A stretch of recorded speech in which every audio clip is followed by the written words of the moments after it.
We address that component, and then we also address the education component. And often the education people are the advocates with us and are doing the advocacy with the government, with the military, encouraging them to also sign on to the declaration. They're usually the ones who are holding back. We also share good practice that other countries have implemented in protecting education from attack as a way of encouraging states that they could take similar types of measures and adapt it to their own context. Often one of the main concerns they have is, well, how do we actually do this? We're not a rich country, we don't have resources, how are we going to put this in practice? So then we're able to say, well, this country has done this, why don't you try something similar? And in addition, we've had trainings at a regional level with military actors, as well as different levels of ministries on how to implement the declaration, particularly the guidelines. And we're now moving towards having national level workshops in Somalia and Sudan this year to look at how the declaration can be implemented within the context of the country. So what are some of the outcomes and the impact on children? The most immediate is that the issue of military use of schools is now very well known. It is mentioned by the Security Council in many of its different debates on protection of civilians, on children in armed conflict, and it's raised in many, if not most, of the international fora which discuss child protection or discuss education. In addition, as I mentioned, 81 states have endorsed the declaration, and many of these have implemented the guidelines in their legislation and in their military doctrine, including Chile, Ecuador, Italy, Luxembourg, Slovenia, Denmark, and New Zealand. Many of these countries and other countries have also incorporated it into their training with armed forces and peacekeepers. And in addition, armed forces and armed groups have actually withdrawn from schools as a result of the declaration and the guidelines. In July 2017, for example, the armed forces of Sudan circulated a command order barring the use of schools for military purposes. In May, Sudan explained that at least 3 schools that year had been vacated and had been rehabilitated and were returned back to the Ministry of Education. In Somalia, in 2017, in the context of implementing the declaration, AMISOM, the African Union peacekeeping operation, vacated a number of education institutions, including a university that had been occupied for 10 years. And in Afghanistan in 2016, the Ministry of Education, inspired by the guidelines, issued directives to the Ministry of the Interior calling for security forces to evacuate the schools. So then, the work on the declaration has managed to enable thousands of children and young people to access education because their schools have been returned to educational purposes or because they have not been occupied in the first place due to changes in legislation and military doctrine. So what are some of the challenges in terms of integrating child protection and education? One is that there's very little standardization in terms of methodology of collecting data on attacks on education. And so the education and protection sectors really need to work much more closely together to standardize that collection so that there's a possibility of comparing countries and trends. Another big problem is that often the fact that a violation occurs at a school or on the way to school is not even recorded or captured. This is particularly true for sexual violence by armed parties and child recruitment. So we need to work much more closely with organizations that collect that data to make sure that they note when that violation took place in a school or on the way to school so that it can be recorded as an attack on education and so that they can be able to address that violation. So some of the lessons learned. One is that we have really tried to integrate all our work into this framework of the Safe Schools Declaration. Previously, we had one group working on military use, which worked on the declaration, and another working group working on education policies. And both groups were comprised of protection, the military use group was comprised of protection actors, and the education field-based group was comprised of education actors. So in many ways, we have these two silos. They now work very much more closely together, and we found that this has resulted in much more effective programming and has also been much more efficient in terms of resources and staff time. So for example, when we're doing advocacy on the Safe Schools Declaration, we can now disseminate our messaging on what needs to be done with education policies, and we can disseminate the research we've done on what ministries can do to protect education, for example. And vice versa, when we're talking to ministries of education, we can put the requests we have for the action they should take within the broader framework of the Safe Schools Declaration, so that they understand that they're one part of the solution to addressing the issue of attacks on education or military use. In terms of next steps, what we're focusing a lot of our work on now is looking at how women and girls specifically are impacted by attacks on education. We know that the types of abuse they experience are different for men and boys in many cases, and the consequences, the long-term consequences, are also different. They're not necessarily worse, but they're different. And so we're looking at how the Safe Schools Declaration can be implemented in a more gender-responsive way to take into account their particular experiences and needs. And what this has meant is that we've had to look at protection responses that are not necessarily related to education, but are related to girls and women in other fields, and see how that might be applied to the context of attacks on education. Another thing that we're doing, or next step, is we're trying to take this issue of attacks on schools and the Safe Schools Declaration and introduce it to other agendas that are not necessarily related to children in armed conflict or to education. So, for example, the Women, Peace and Security agenda and the Youth Peace and Security agenda. So we feel that by expanding the audience for the Safe Schools Declaration, the likelihood of the commitments within them being implemented, and boys and girls having the opportunity to pursue a safe education, even in armed conflict, and benefit from the accompanying protective functions that safe education can provide, will be significantly increased. Thank you very much.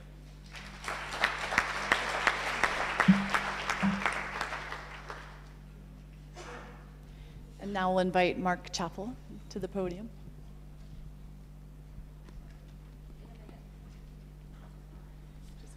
Thank you, Mary, and thank you to the Alliance and Inee for giving me the opportunity to speak today. I'm going to talk about the No Lost Generation initiative in the Syria and Iraq crisis, based out of Amman in Jordan.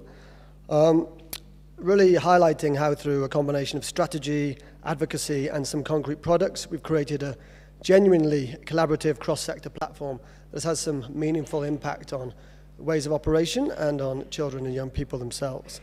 So I'm going to take you through a little bit what No Lost Generation is, or NLG, how we have come together to make it work, and some lessons learned, which I would hope are transferable to other locations, other contexts that you might be working in.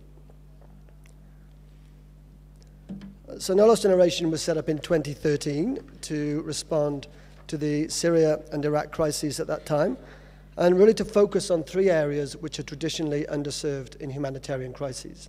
As we all know from all our work, funding for education, for child protection, and for youth engagement and empowerment is some of the lowest across all the sectors in humanitarian responses. So No Lost Generation was formed to highlight these three sectors and really try to mobilize resources, attention, and activity around these three areas. We refer to these as, overstep the mark, we refer to these as the three pillars of No Lost Generation: education, child protection, adolescence, and youth. And we cover the 6 countries affected by the Syria and Iraq crisis: Syria and Iraq themselves, Turkey, Lebanon, Jordan, Iraq, Jordan, and Egypt as well, which has a small number of Syrian refugees and Iraqi refugees. In the first couple of years, it was relatively successful in mobilizing support from donor governments, but also engagement with host governments to open up their systems to refugees across the region. From 2015, we revised the initiative with some clear roles for some co-lead agencies, which I'll discuss very shortly. And then 2016-2017 devised a work plan with objectives, which again I'll touch on. Right from the start, we've had buy-in and some leadership for some of the key donors in the response as well, which has been quite critical. So without a lot of the donors are using no loss generation language in many of their funding, calls for proposals, in conferences, and as a matter, kind of a mark of some of that success of the advocacy of the initiative, we've seen increasingly no loss generation language and themes embedded in a lot of conferences. Just recently, back in April, the Brussels Pledging Conference for the Syria crisis was clustered around education, child protection, youth engagement, as well as civil documentation. So the three no loss generation themes formed the backbone of that conference, which was fantastic to see. Before I go on, it's critical to note that no loss generation isn't so much a programmatic initiative, and that's also one of the challenges we'll come to. All the programming is set out in the response plans. So there's a HRP for Iraq, HRP for Syria, and the 3RP, the Refugee Response and Resilience Plan, for the surrounding countries. And they lay out what needs to be done in each sector. So no loss generation focuses more on the collaboration, partnership, and the how. And I think in line with some of the comments we've already seen today, it's kind of looking at the child at the center and looking at objectives and developmental outcomes for that child across these three pillars. So I'll take you through the structure briefly so you can see how no loss generation works. We have the regional directors of all the no loss generation partners, and I'll come to those in the next slide. And they form a kind of reference group who endorse the work of the partnership. In the large box is the working group, and we have 3 co-leads for the overall initiative. So UNICEF lead the initiative, World Vision co-lead on partnerships, and the working group, hosting the regular working group in Jordan. Save the Children co-lead on advocacy, and Mercy Corps co-lead on knowledge management.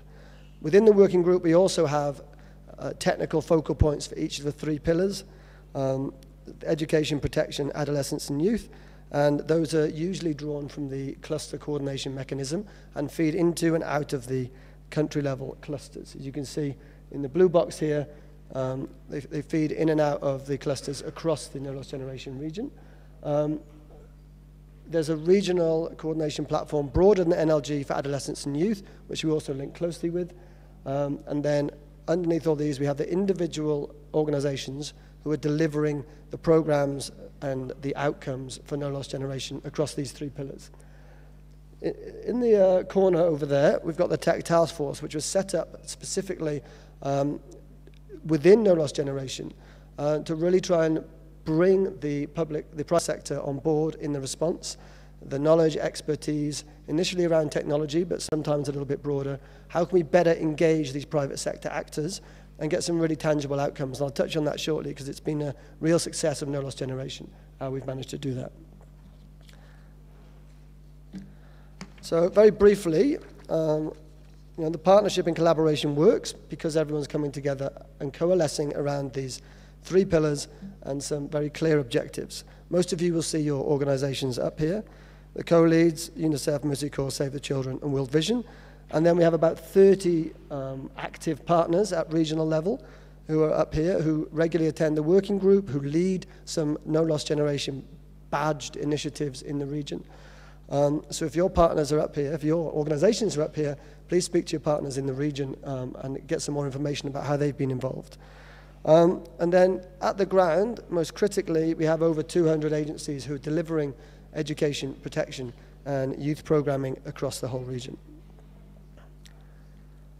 So how have we done this? How have we made this work? We have set out some very clear objectives in the work plan, which I won't go into detail now, but are basically around advocacy, fundraising and accountability, knowledge management, facilitation and support for partnerships, external engagement with donors and private sector.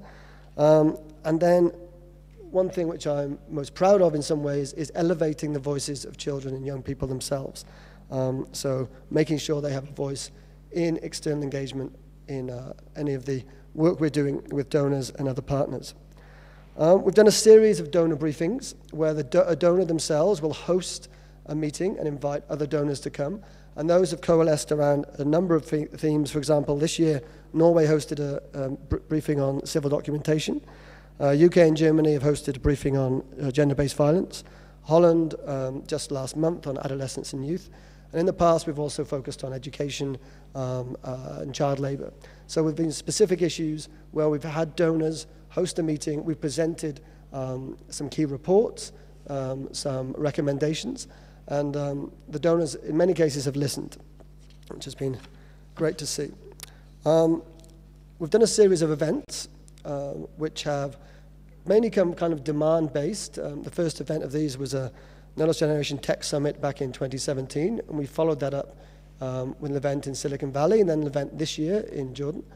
And that was really to bring together private sector actors with NGOs, local agencies, UN bodies, academics and other practitioners in the field to look at how best we can leverage private sector support and technology to support the crisis. And from that, the Tech Task Force was formed, which also does a series of webinars and events, as well as managing and overseeing 4 key technology projects with Microsoft, Salesforce, Pluralsight, and Adobe that we're piloting now in the region and hoping to take to scale across different knowledge generation partners. We've produced a number of products, some tangible products, reports that people can take away, again, led by different agencies, but branded and owned by the Knowledge Generation Partnership. So we've done reports and briefing papers around that. Other events have also included Evidence Symposium on Children and Youth, ECCD Symposium, and Regional Child Protection Workshop. And for all of these, and for our advocacy events, we've made sure that all these major events have had youth panels. We've also done participatory action research and have established a regional adolescent and youth advisory group.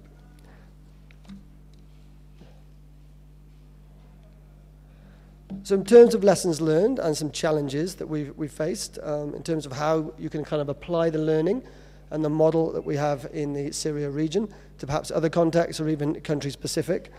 One of the key things really has been resourcing, and we know this is a challenge, but all the co-lead organizations, so UNICEF, Save the Children, World Vision, Mercy Corps, have allocated specific staff time to ensuring the coordination of this takes place. So part of a proportion of my role goes into this coordination and speaking externally like I am now on behalf of the initiative. UNICEF have a full-time coordinator, Save the Children have a proportion of their advocacy person, Mercy Corps have 50% of their knowledge management person for the region. So really well committed to the initiative.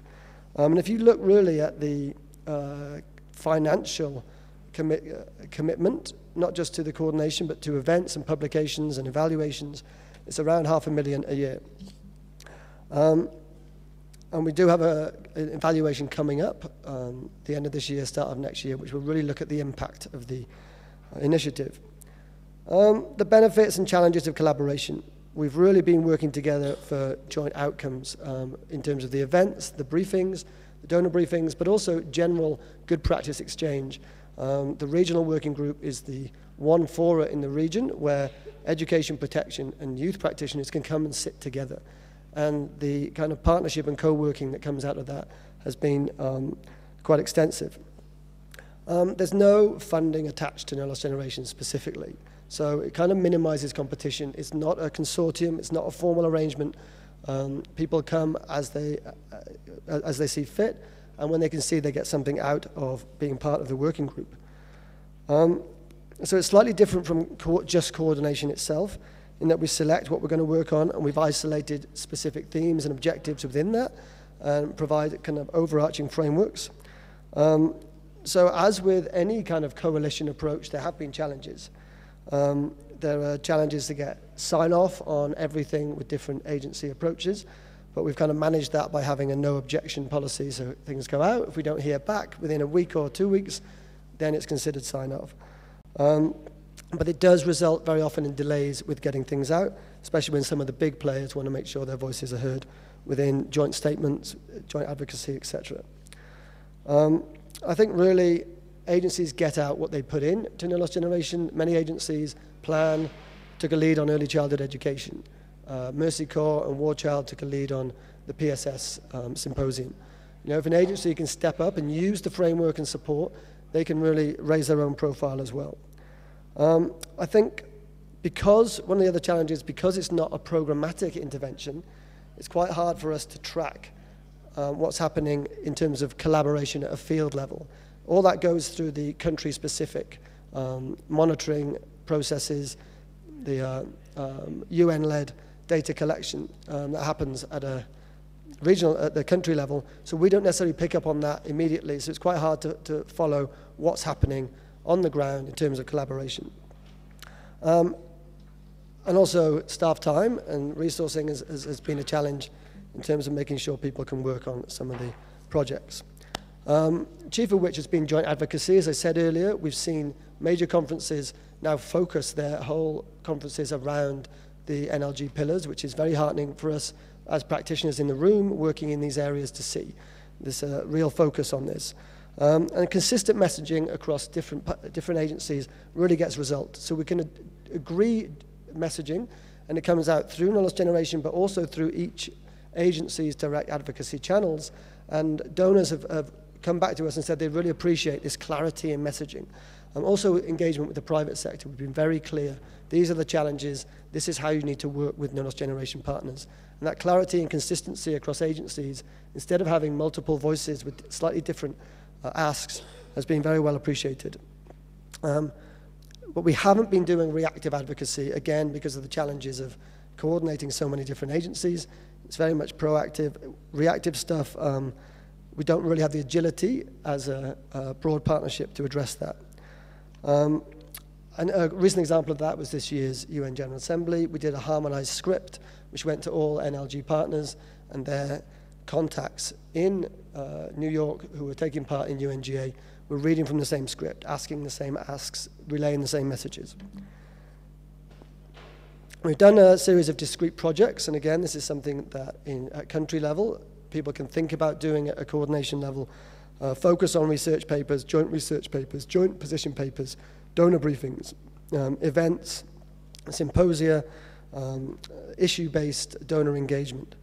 And I think through the tech collaboration, we've established a really interesting way of working with the private sector, where we set out ways of working, a guide for private sector, where they have to work with an implementing partner, they have to address clear needs and challenges, and there has to be monitoring evaluation to follow up. And that kind of way of working is something that's also transferable. We have regular meetings at a regional level, both formal and informal, and we have the website, which on the website we have a repository and directory of knowledge across these three pillars, so all practitioners can access that and really learn from good practice in the region. And that's open to everyone, of course. It's knowlossgeneration.org. Please have a look at your relevant sector and the cross-sector work on there. I can also give you information about the tech work. If you approach me after, I can send you some information on that, because there's some really useful resources there. And the brand itself has been quite powerful. You know, we see it mentioned a lot increasingly in donor statements, government statements, about not losing a generation of children and youth, and making sure we're covering education, protection, and youth and adolescents. So we are ensuring outcomes right across the spectrum. I think we also need to get better at how we perhaps specifically engage donors, taking more evidence to them about some of the stuff that's being discussed today. So evidence of the impact of joint programming. So some of the stuff here would be really interesting for me to take back as well. We have these donor briefings, we have some more coming up. We can push to them the importance of joint programming. And I think really one of the key messages we're seeing coming out is that, you know, as Cornelius said in his introduction, generally programs follow the money. If we can shift the donor focus and get them to focus on joint programming, then we can start to move much more closely towards having that joint programming impact on the ground. So that's one of the challenges I'm going to take away from this two-day event. So thank you.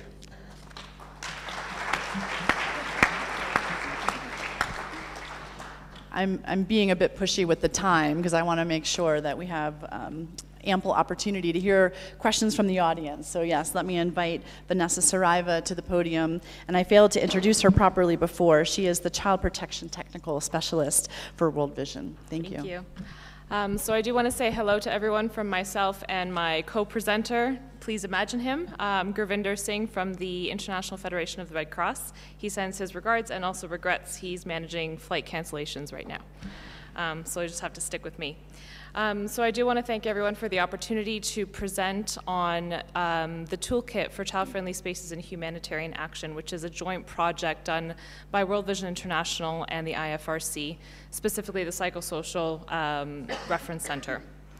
So I want to also link back to what our morning panelists spoke about and how they specifically highlighted the capacity of teachers, the importance of collaboration across all domains of child development, and they specifically mentioned mental and social aspects of that development as well, something which we hope that the CFS will hope to improve.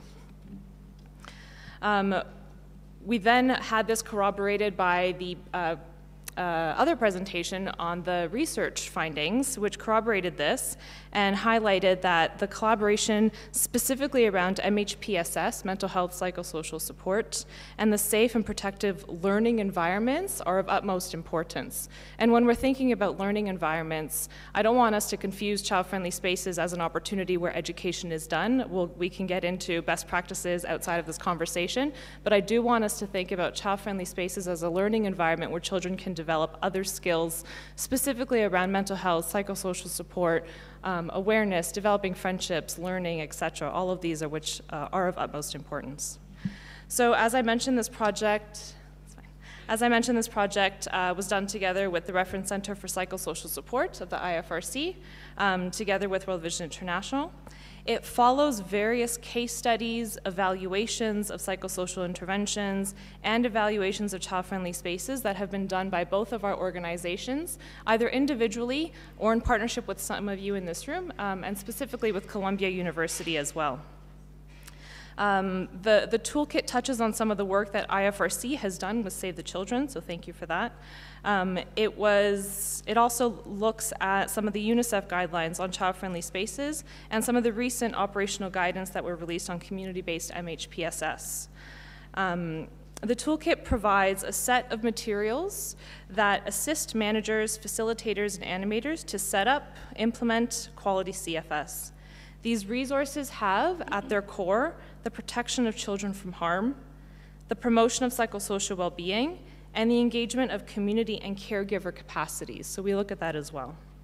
The toolkit has 3 components: the activity catalog, the operational guidance, and the training for implementers.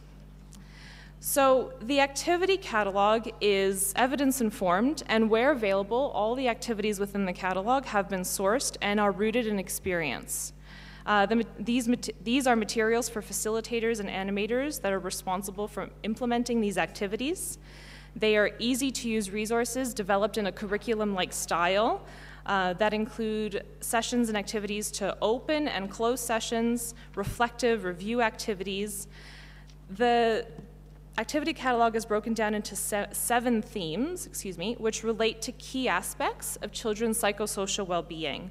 Specifically, activities are structured. They can be used over time in a sequence, but recognizing the complexities in which we operate child-friendly spaces, the activities are also conducive to be pulled apart and done either for mobile CFS or for drop-in children who don't attend as regularly, depending on the context.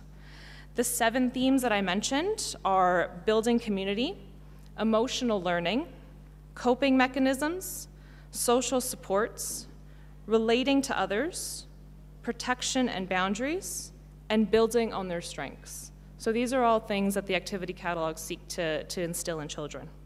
The activities are generally intended for children 6 to 18 years old, and yes, I recognize that's a large age range. There are additional variations within each activity that are specific to different age groups, and where we did have additional materials, we've included in the annex specific activities for adolescents that go above and beyond what we were able to capture in that activity catalog. So in terms of how is this activity catalog actually implemented, we do have the activity planning worksheet within the document, and it's really meant for child protection coordinators or managers, child-friendly space managers, to support those animators and facilitators to come up with that curriculum over that week of instruction or those couple weeks of instruction. It's not meant as a tool that we drop in and facilitators, although funny enough, the history, that's what we wanted to do, but it didn't end up there. So again, catch me after for the background. In terms of the operational guidance section of the toolkit, it's meant for both CFS managers as well as facilitators and animators. It's broken down into 4 chapters which address the setup and implementation. So the first chapter is Introduction to CFS. It goes into the role of child-friendly spaces as a mechanism for safety and well-being. It goes into the what, when, and who of child-friendly spaces. And it also articulates the interagency best practice principles of what child-friendly spaces are meant to do, which are, they're meant to be safe and secure. That was the first one. There are 6. I should mention that. The second one is they provide stimulating and supportive environments. The third is that they build on existing structures and capacities of communities. The fourth is that they use participatory approaches in design and implementation. The fifth is that they provide support or integrated services and programs. And 6, that they are inclusive and non-discriminatory. So the toolkit lays out how we're able to do this. Chapter 2 of the operational guidance is how to set up a child-friendly space. We then move in more broadly into how we mainstream child protection. A child-friendly space on its own is not a child protection intervention. So we go into things like, what are the child rights? What are some of the codes and conduct that you should have in place in child-friendly spaces to ensure that that child protection is mainstreamed? What are the complaints mechanisms that you have in place? And also, how are we identifying and responding to risks that children might have within child-friendly spaces, or that they might come to you because they may have experienced it in their homes or in their communities. The chapter also goes into how do we conduct assessments, how we're selecting sites, registration and attendance records, and then more importantly, staff training, supervision, and mentoring. It also goes into monitoring and evaluation, but I'll get to that in some of the outcome discussions. The third chapter, forgot the title of it, it was on this page, is the information for child-friendly space animators and facilitators specifically. And some of that information includes how are we responding, or sorry, how are facilitators and animators responding to difficult situations, challenging situations, sometimes difficult children, and what that might mean. What are the skills and qualities that facilitators and animators must have to be working effectively and safely with children? We list those out. And also, what are we supposed to do when children need more support? So again, it lists those things out. Chapter 4 of that operational guidance looks at how we're working with caregivers and communities. So how are we raising awareness about child protection as a whole? What are some of the ways that we can involve parents and caregivers into child-friendly spaces? And then also, what kind of support are we providing to caregivers in terms of maybe positive parenting skills or things like this?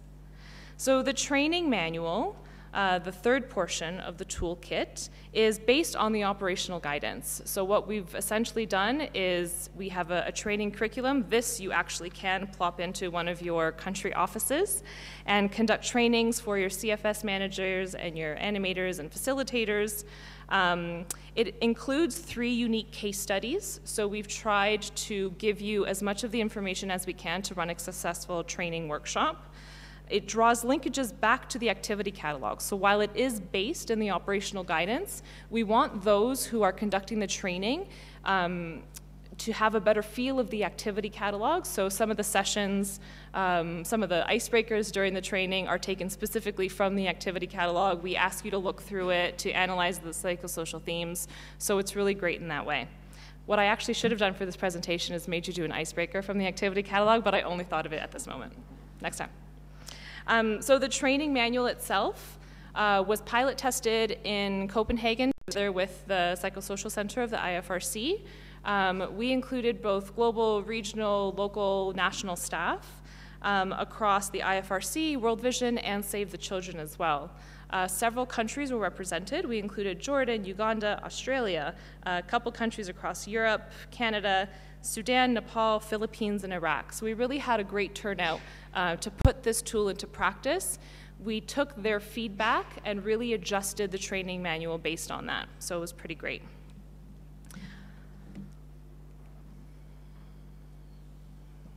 Next. Thank you. So some of the outcomes and impacts.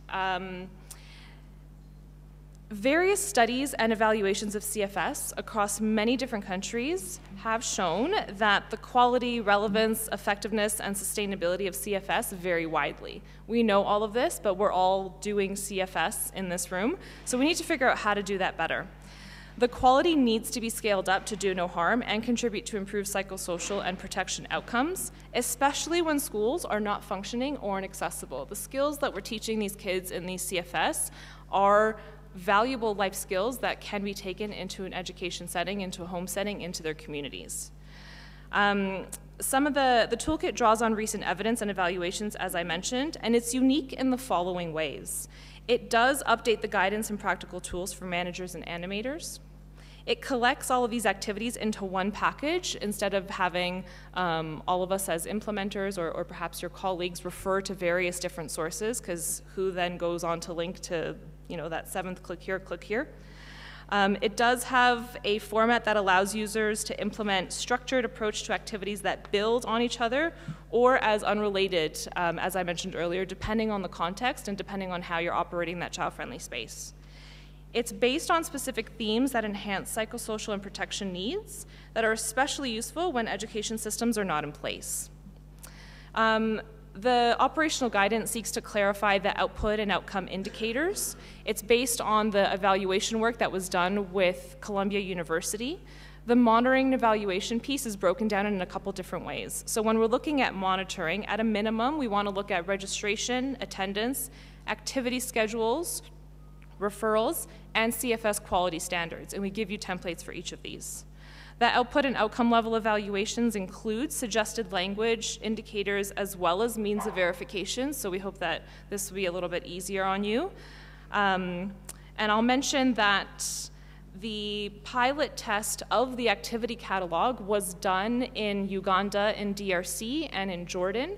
When we were looking at, it's a soft outcome, but the outcome of that training was more so on the usability and the friendliness of the activity catalog for our CFS managers and the animators, not so much on the impact of the actual tool, because of course that requires a longer process. What I will say in terms of outcome and impact is that, and the next step is that World Vision is doing a comprehensive evaluation on the psychosocial aspect of that tool. So that is research that we're starting right now, and hopefully by next year there will be further updates for all of you. In terms of some of the challenges to integration, the involvement of parents is something that continues to come up. As much as we try to address it, it is difficult to have them involved in the design and the implementation of child-friendly spaces. The engagement of adolescents as a second challenge, as much as we did try to include variations, we did our due diligence there, as much as we did try to include additional information in some of the annexes, from our field pilot sites, it wasn't enough. So again, we took that into consideration, we updated it again, so now we're hoping that we've addressed that challenge, at least from the pilot site perspective. Some of the activities, interestingly, and I don't know, maybe you all have suggestions about this, are still seen as stereotypically female or male. So we're talking about education and protection, but we're also talking about gender dynamics and gender norms. And it's interesting that some boys or some girls might not participate on activities that are traditionally seen as male or female activities, something that we're struggling with. I'm getting limited on time, so I am going to switch to lessons learned. Perfect timing.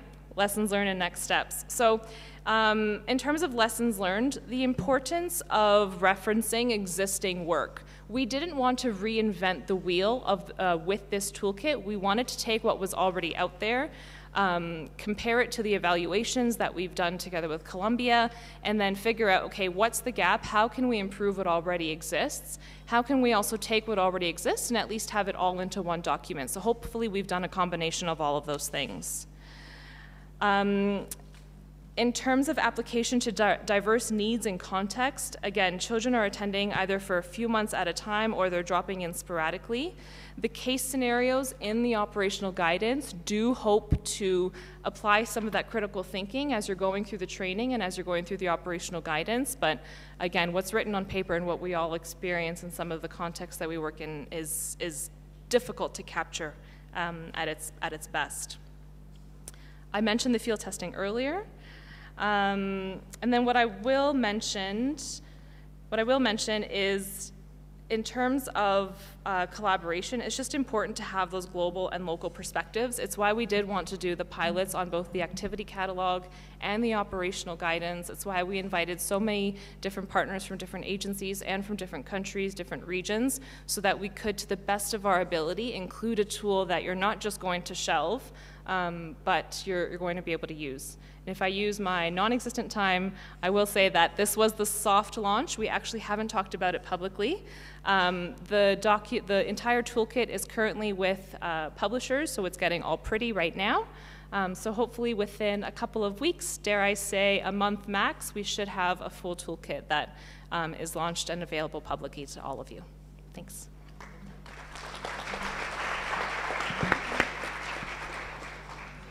Time is always our worst enemy in these venues. So fortunately, we have coffee breaks and lunches, and our panelists will be available after this session. So feel free to approach them with your questions or suggestions as well. So yeah, last but not least, Sarita, thank you. Oops. Is it good?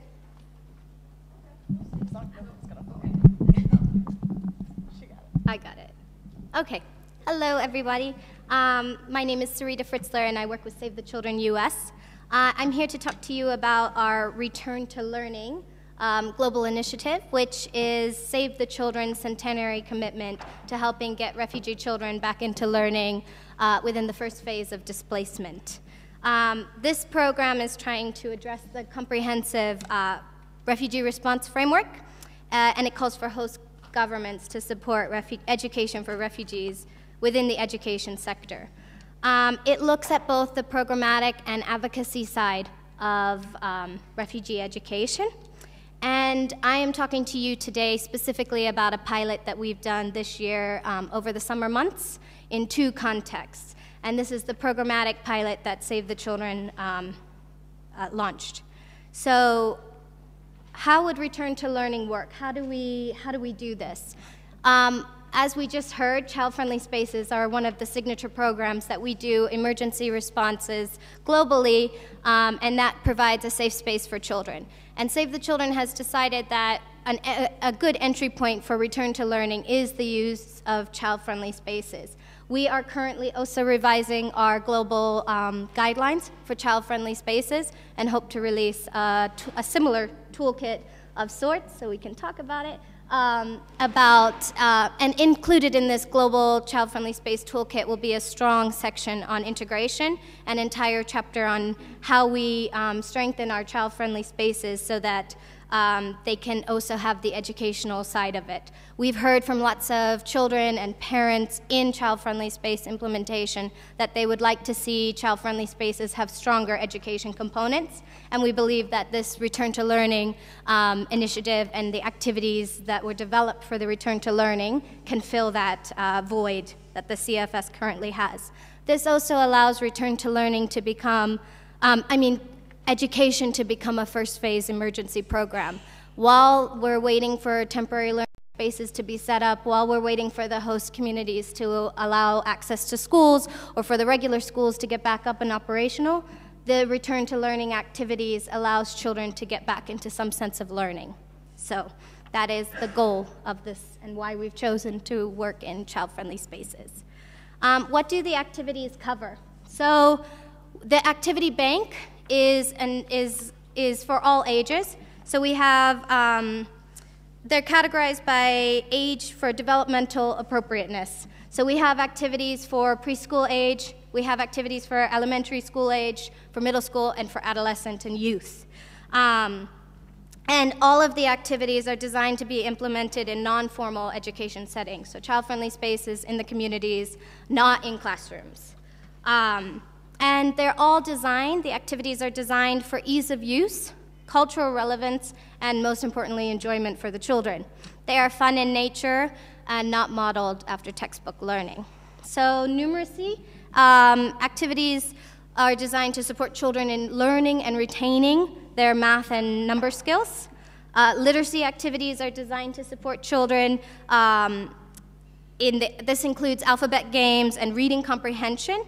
The social and emotional component, these activities are designed to teach children how to effectively apply the knowledge, attitudes, and skills necessary to understand and manage their emotions, set and achieve positive goals, feel and show empathy for others, and establish and maintain positive relationships. This is the CASTLE framework for well-being, and this is for social and emotional learning and for well-being, and this is what Save the Children has adopted as their position and what they support. The other real important piece of the Return to Learning initiative is facilitator well-being. We can't be successful in implementing these activities without the facilitators having the capacity and the ability and the comfort levels to do this. So we spend a lot of time on facilitator well-being. This is adapted from Save the Children's Learning and Well-being in Emergencies program, which is an adaptation of our Literacy Boost for emergency context. And this has a strong integration link to the social and emotional learning as well. So that is the background and how the activities are designed and laid out. We piloted this in 2 contexts over the summer months. We went to Melilla, Spain, and Belgrade, Serbia. And the Spanish context, I don't know for those of you who know where Melilla is, but it's a little Spanish enclave on the Morocco coast. It is a major site for transit to Europe. It's the major migration port for the EU because it's an entirely Spanish enclave embedded in Morocco. And so since the 2015 European refugee migration, Melilla has been a hotspot for migration. And the team, Save the Children, has been running child-friendly spaces and summer camp programs in Melilla since 2015. And most of the children we're seeing are Syrian, Yemeni, and then a lot of refugees from the sub-Saharan African populations. In Belgrade, Save the Children has been operational since 2015 European refugee crisis, and their refugee populations are mostly, today, Afghani and Pakistani refugees that are coming over. So we traveled to both locations, and we kick-started this pilot by having an all-day training with the facilitators. And the training involved reviewing all of the activities. It involved a facilitator well-being session, and it involved an update and a refresh child-friendly space training so that they were all operating from the same base in both Spain and in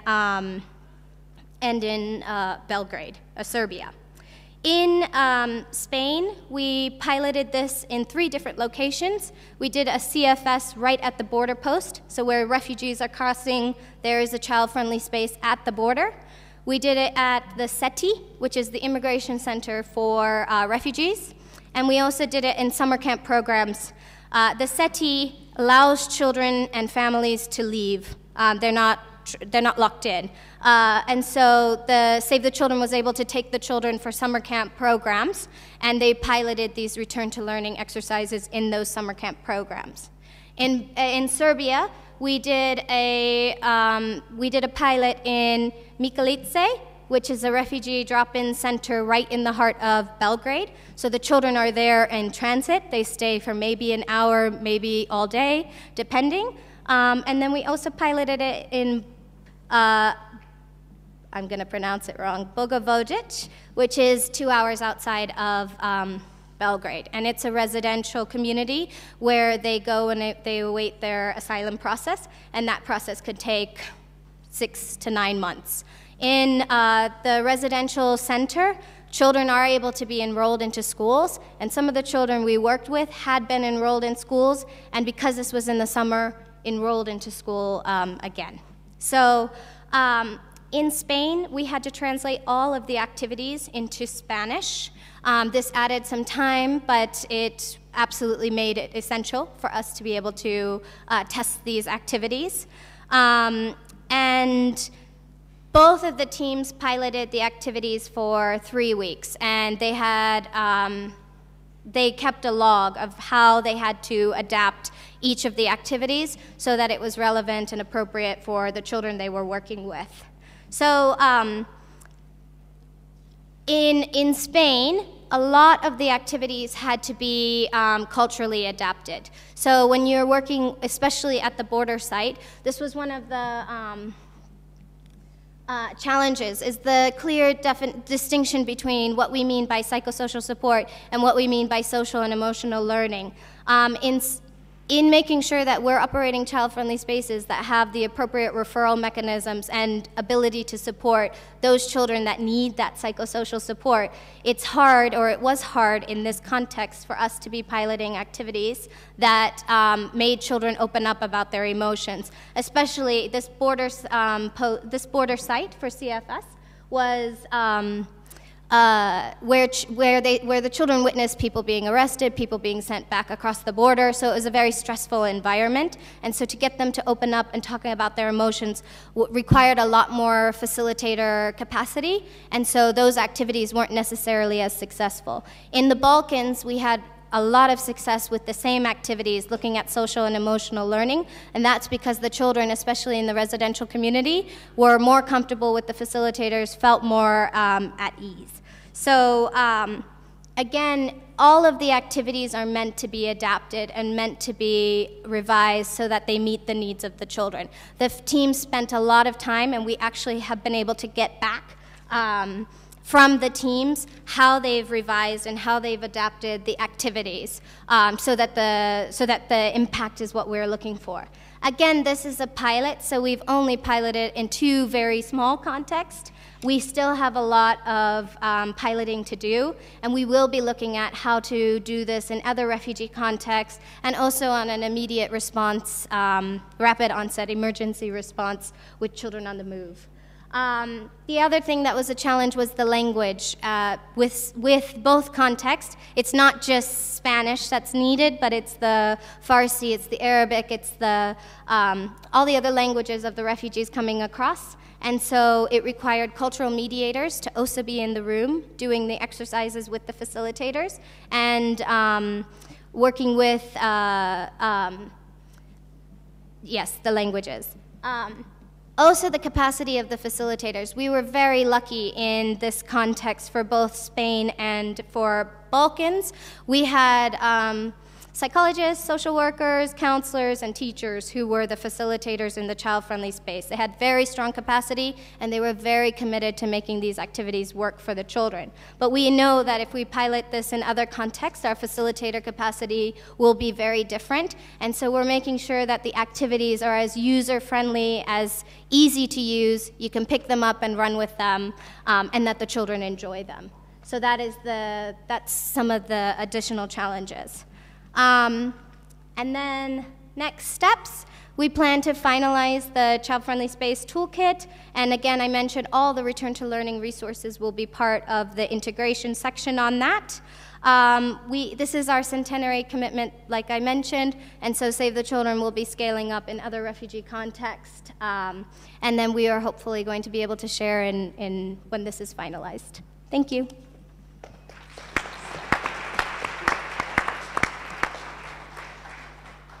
Thank you very much to all of our panelists, and I do encourage you to reach out to them during the breaks and the movement between sessions. In the interest of time, what we're going to do, instead of opening things up for a larger Q&A, because we do want to kind of keep the afternoon on track, I'm going to turn things over to Ibrahim, who's going to share his reflections from the panels thus far. Yeah? Thank you so much, Mary. Thank you so much, colleagues, for those presentations. I think we now have one on safe schools, no lost generation, the toolkit itself, and then return to learning. Looking at all this, it really brought to mind how in new complex materials we continually seek new solutions for chronic challenges.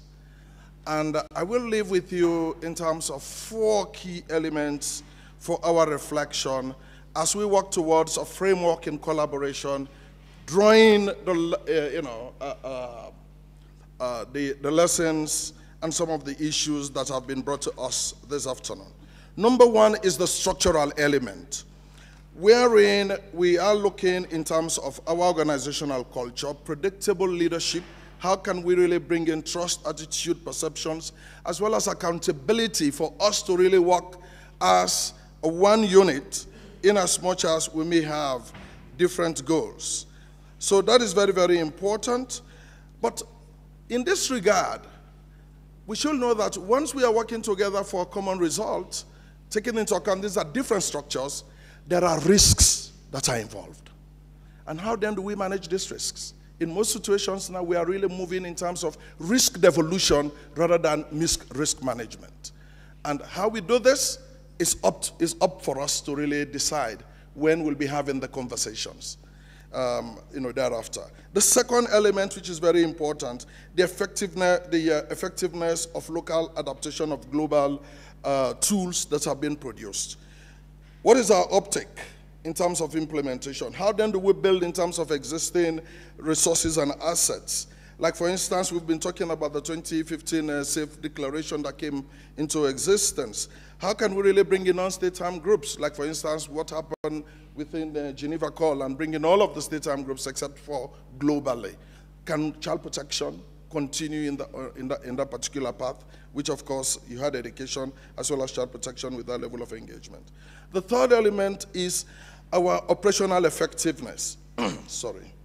This is more than agility, as well as our business process engineering optimization. What I mean here basically is our ability to respond to the unexpected. Can we really work that as a family in terms of the 2 groups?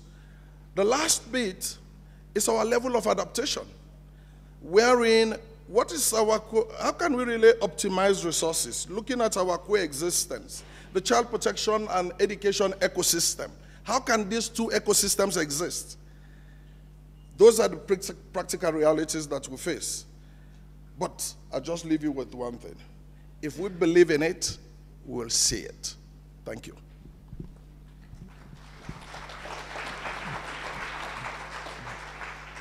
So we're slowly getting back on track, which is great. So I'll turn things over to our coordinators in a moment, and they can direct us on where they'd like us to go next. Obviously, we face pervasive challenges in this work and trying to integrate education programming and protection programming.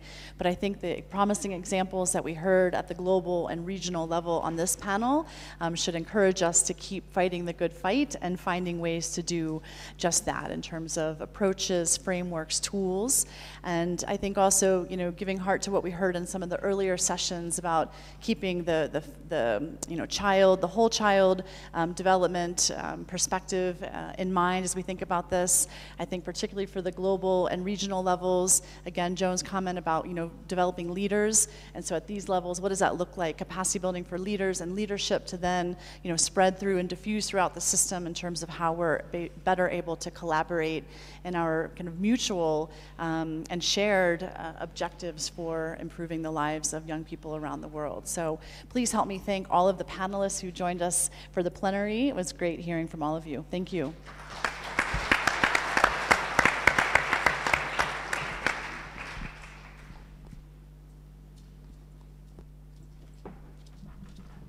Fantastic, and we are back on time. Well done, group number one. And I think only for that they deserve another round of applause. All right, so in that case, we're going to break for coffee. But before running out of the room, a couple of instructions I'm going to give you.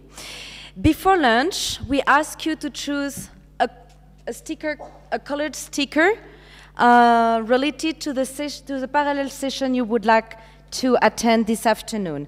So now, let me explain how it's going to work.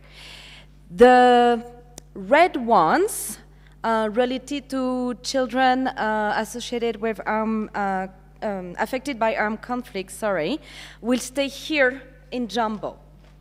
Okay? The green ones was about already existing collaboration in programming, will move to Bougainvilliers. The yellow one, the non-formal education and safe school, will go to Ivory. You will have Faith, who will be waiting for you outside with sign, and she will take you to the right rooms. And so for the people who will be going to Bougainvilliers and Ivory, so the green team and the yellow team, there is already a coffee break set up there waiting for you in front of those two rooms. For Jumbo, the red team, you will have access to the coffee break here. And if you haven't chosen your color yet, there are still a few stickers available. After the session, we will come back here, Jumbo Conference, all together to go through a recap done by the facilitators of those parallel sessions. All right? So it's, with my long speech, it's already 3:15, so we will resume at 3:30. Thank you very much.